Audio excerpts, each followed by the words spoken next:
Lectura de la carta a los Hebreos.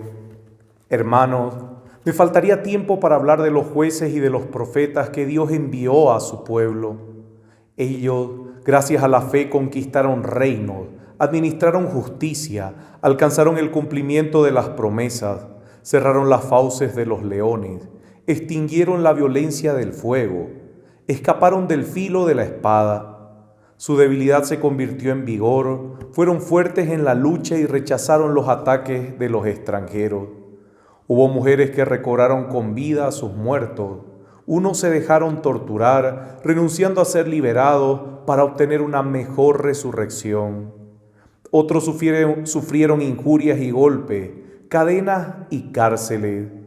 Fueron apedreados, destrozados, muertos por la espada. Anduvieron errantes, cubiertos con pieles de ovejas y de cabras, desprovistos de todo, oprimidos y maltratados. Ya que el mundo no era digno de ellos, tuvieron que vagar por desiertos y montañas, refugiándose en cuevas y cavernas. Pero aunque su fe los hizo merecedores de un testimonio tan valioso, ninguno de ellos entró en posesión de la promesa, porque Dios nos tenía a cada uno de nosotros reservado algo mejor y no quiso que ellos llegaran a la perfección sin nosotros. Palabra de Dios, te alabamos, Señor. Sean fuertes los que esperan en el Señor, sean fuertes los que esperan en el Señor. Qué grande es tu bondad, Señor. Tú la reservas para tus fieles y la brindas a los que se refugian en ti, en la presencia de todos. Sean fuertes los que esperan en el Señor. Tú los ocultas al amparo de tu rostro, de las intrigas de los hombres, y los escondes en tu tienda de campaña, lejos de las lenguas pendencieras. Sean fuertes los que esperan en el Señor. Bendito sea el Señor. Él me mostró las maravillas de su amor en el momento del peligro. Qué grande es tu bondad, Señor. Sean fuertes los que esperan en el Señor. En mi turbación llegué a decir, he sido arrojado de su presencia, pero tú escuchaste la voz de mi súplica cuando yo te invocaba. Sean fuertes los que esperan en el Señor. Amen al Señor todos sus fieles, porque Él protege a los que son leales y castiga con severidad a los soberbios. Sean fuertes los que esperan en el Señor. Sean fuertes los que esperan en el Señor. Los invito a ponerse de pie para proclamar el Santo Evangelio. Aleluya, aleluya, aleluya. El Señor esté con ustedes. Lectura del Santo Evangelio de nuestro Señor Jesucristo según San Marcos. Gloria a ti, Señor. Jesús y sus discípulos llegaron a la otra orilla del mar, a la región de los Gerasenos. Apenas Jesús desembarcó, le salió al encuentro desde el cementerio un hombre poseído por un espíritu impuro. Él habitaba en los sepulcros y nadie podía sujetarlo, ni siquiera con cadenas. Muchas veces lo habían atado con grillos y cadenas, pero él había roto las cadenas y destrozado los grillos y nadie podía dominarlo. Día y noche vagaba entre los sepulcros y por la montaña, dando alaridos e hiriéndose con piedras. Al ver de lejos a Jesús, vino corriendo a postrarse ante él, gritando con fuerza: ¿Qué quieres de mí, Jesús, Hijo de Dios, el Altísimo? Te conjuro por Dios, no me atormentes. Porque Jesús le había dicho: sal de este hombre, espíritu impuro. Después le preguntó: ¿cuál es tu nombre? Él respondió: mi nombre es Legión, porque somos muchos. Y le rogaba con insistencia que no lo expulsara de aquella región.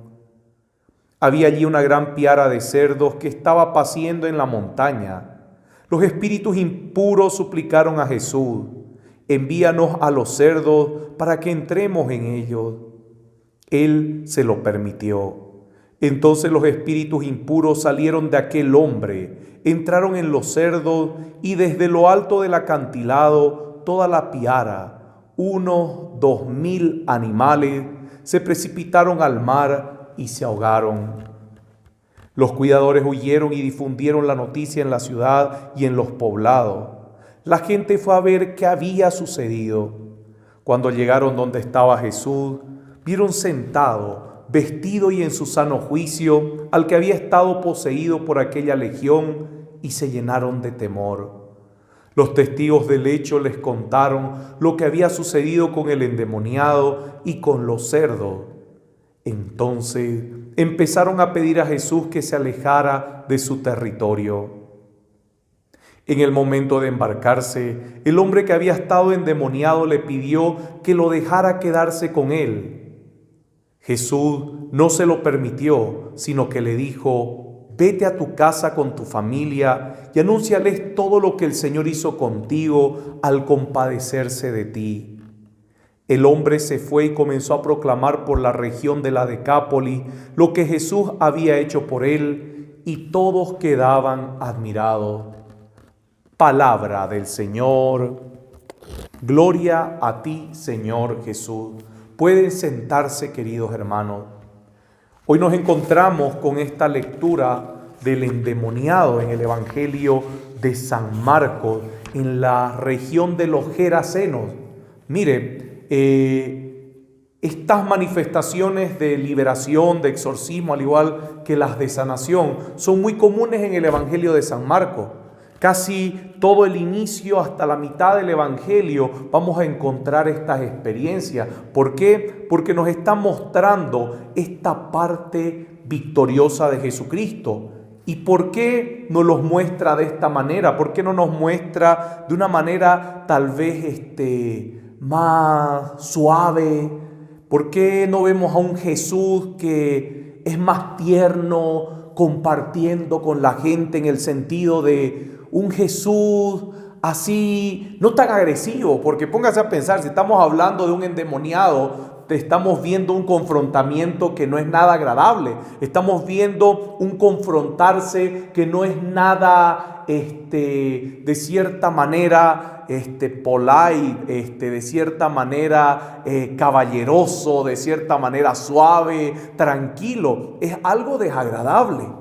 Y cuando nos ponemos a pensar en eso, nos hace reflexionar sobre nuestra misma forma de actuar en fe. Entra en el ser humano una actitud en la cual queremos ser muy suaves, caballerosos, queremos ser muy agradables, muy locuaces, elocuente. Entra esta forma cristiana de vida que, cuidado, no estoy diciendo que sea mala, cuidado. Mucha gente piensa que cuando uno opina de algo está diciendo eso es bueno y eso es malo. No, estamos hablando de que existen diversos contagios personales de tratar de vivir una vida muy arraigada en formas agradables en el sentido mundano. Queridos hermanos, el Evangelio de San Marcos centra todo su significado en el Cristo crucificado. Todo gira en el Cristo de la cruz. Así que no es un evangelio agradable. Y los demás evangelios también, el Cristo crucificado es como los sinópticos, es como clave importante dentro de todo el recorrido que hay. Y esto nos lleva a darnos cuenta de cuán candorosa debe ser la vida cristiana. Cuán candorosa debe ser en el sentido de la misión que tenemos cada uno de nosotros, porque no va a ser agradable. No va a ser un cristianismo agradable, no va a ser un cristianismo, de logros personales para ser reconocido, títulos personales para ser reconocido, aplausos para ser reconocido, etcétera, etcétera, sino que es mucho más duro, más, no quiero decir una palabra que suene terrible pensando de que lo quiero hacer terrible, no, sino lo que quiero decirles es que la misión del cristiano tiene esos momentos en los cuales el cristiano tiene que ser aguerrido. Tiene que ser aguerrido, ya que la cruz fue algo aguerrido, algo duro, intenso, algo cruento. Esa es la palabra que se utiliza mucho en teología, cruento.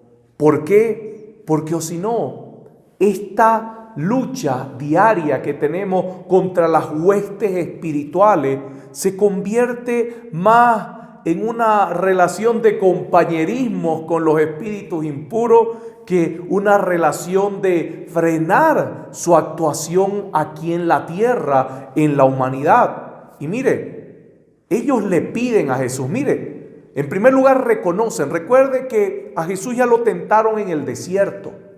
El mismo Satanás tienta a Jesús en el desierto para hacerlo que Él se rinda a lo que Él le ofrecía, negando su unidad con Dios.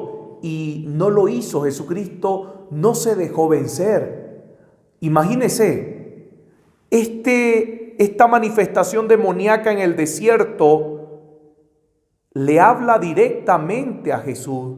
No le teme, no huye, no se desespera, como sucede con la manifestación demoníaca del endemoniado de Gerasa. Póngase a pensar, esto es importante.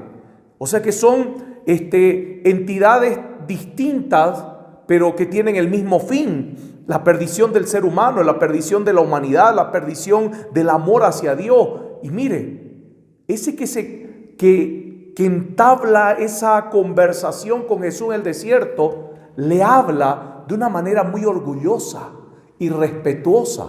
En cambio aquí el endemoniado de Gerasa, esta legión que había en él, le habla con temor a Jesús. Le habla con temor en el sentido de que incluso le dice: por favor, no nos atormentes. Póngase a pensar, estamos viendo al príncipe de todo este grupo de ángeles caídos que le habla en el desierto. El mismo Satanás se le debe haber presentado a Jesús en el desierto para tentarlo. Es más o menos lo que pasa con Job. Pero acá, en este otro lado, en lo que estamos viendo ahí, el endemoniado de Gerasa, les tienen miedo. Y aquí podemos ver una diferencia tal vez en que aquí estaba el príncipe de los demonios y aquí solamente estaban sus súbditos. Y es por eso que tienen miedo de Jesús. Les atormenta la presencia de Jesús, porque dice que desde lejos lo vieron y comenzaron a desesperarse. Y hasta se atreven en ese miedo a decirle: no nos eche, sino que queremos ir a esos cerdos. Hasta piden algo a Jesús. Mire, es interesante. A veces yo digo, y cuidado, no malinterprete, quiero que entienda bien cómo es nuestra falta de fe. Hasta los demonios tienen más fe que nosotros. Hasta los demonios. Porque en primer lugar reconocen a Jesucristo. Reconocen quién es Jesucristo. Reconocen su autoridad. Reconocen su poder. Y hasta le piden cosas. Y Jesús se las cumple. Los envía a la piara de cerdo. Mire cómo es nuestra fe. Hasta los demonios tienen esa capacidad de pedirle algo a Jesucristo y recibirlo. Y lo recibieron. Jesucristo los envió a esta piara de cerdo. Y esto, ¿por qué les hablo? Porque, mire, esto que enfrentamos y todo lo que enfrentamos por la fe es la que nos indica cómo Jesucristo, en el cumplimiento de las promesas del Padre, va caminando hasta el punto de que nos demuestra cuán grande es su amor por la humanidad. Jesucristo nos demuestra en el cumplimiento de las promesas del Padre cuánto es su amor por la humanidad, pero también su amor por toda la creación. Su amor por toda la creación. Ahí nosotros resolvemos uno de los temas que mucha gente ha negado. Satanás es criatura. No es una entidad propia divina maligna, porque si no sería otro Dios, sino que si subsiste, subsiste por Dios, solamente que decidió darle la espalda a Dios. Así que es una entidad que depende de Dios, es criatura de Dios. Por eso es que se somete a Dios y por eso es que tiene miedo al Hijo de Dios, a Jesucristo. Y aquí Jesucristo nos demuestra cuánto es su amor por la humanidad, cuánto es ese corazón abierto, ese costado abierto por nosotros, cuán infinito es, que siempre busca lo mejor para su criatura. Siempre busca lo mejor, pero sobre todo para el ser humano, que es imagen y semejanza de Dios. Y si esta criatura demoníaca es capaz de pedirle algo y que el Señor se lo conceda, ¿cuánto más va a conceder a nosotros los seres humanos que somos imagen y semejanza de Dios? ¿Cuánto más va a responder a nuestro ruego y a nuestra súplica cuando reconocemos quién es Jesucristo, cuando reconocemos su señorío, su poderío, su grandeza, pero sobre todo cuando reconocemos cuánto amor nos tiene, cuánta grandeza de su amor nos tiene, que no tiene medida ni tiene entendimiento, lo sobrepasa todo? Y como no lo entendimos mientras Él caminó entre nosotros, su amor fue capaz de entregarse en una cruz y ser totalmente rasgado y humillado por nosotros. Pero ni así seguimos entendiendo. Por eso es que nuestra fe y nuestra misión de cristianos tiene que ser mucho más aguerrida. ¿Por qué? Porque a eso nos mueve el amor. Fue tanto el amor que Jesucristo te tuvo. Fue tan grande, tan precioso, tan infinito, tan total, que no puede ser que nuestra respuesta a ese amor sea tan baja, sea tan miserable, sea tan agradable según lo que espera este mundo, que nos digan cosas que nos agradan. Oiga, nos dicen cosas que nos agradan, de verdad, en todos los ámbitos. Nos dicen cosas que nos agradan para tratar de nosotros tener respuestas fáciles, para tratar de nosotros tener soluciones fáciles, y nos perdemos en esas cosas agradables cuando la misión del cristiano tiene que ser tan aguerrida como la entrega amorosa de Jesucristo por la salvación de todos. Bendito sea el Señor por esta muestra de amor que no la soportan los demonios. Y bendito sea su amor, porque si hasta los mismos demonios piden y se les concede, ¿cuánto más podemos pedir nosotros, queridos hermanos? Y se nos va a conceder, si todo lo que vino a hacer Jesucristo fue por amor a la humanidad. Porque es solamente cuando la humanidad se deje amar por el amor infinito de Jesucristo y entiende ese amor y lo viva y lo experimente diariamente, que el mundo, todo lo creado, se va a ordenar. Amén.